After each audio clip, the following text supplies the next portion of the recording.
السلام عليكم احبتي جمهورنا العزيز. طبعا اكثر الاخوه يطلبون من عندي قصائد، يعني انزل على اليوتيوب وانزل على غير برامج. فاني لظروف انقطعت يعني لفتره، وانا طبعا اسف واعتذر لكل الجمهور.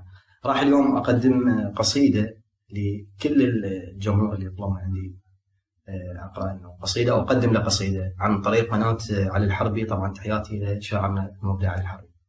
القصيده وجدانيه، تقول: أذكر واحد من صدقاني اسمه محمد عمره بقدي، واذكر ما نتفارق كنا وكلها اسرار محمد عندي. اذكر واحد من صدقاني اسمه محمد عمره بقدي، واذكر ما نتفارق كنا وكلها اسرار محمد عندي. ما حد كان يعد بنصنا، بس الماكو بنصنا يعد، ومر بحالة عوز اتذكر وانا بعوز وهم ما عندي. قمت اتقرض وانط محمد، خاف العوز يدفع جدي.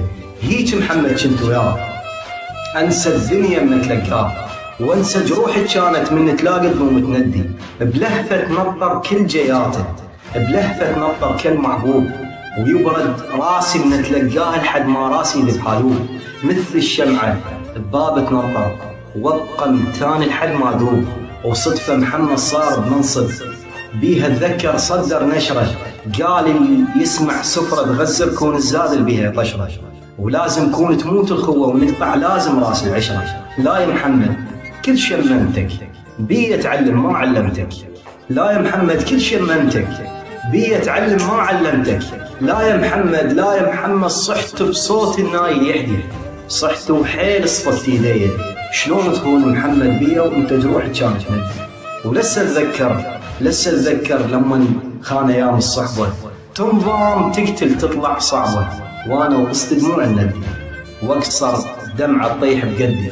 ولسه اتذكر عن محمد، اذكر ما نتفارق كنا وكلها اسرار محمد عندي. اذكر ما نتفارق كنا وكلها اسرار محمد عندي.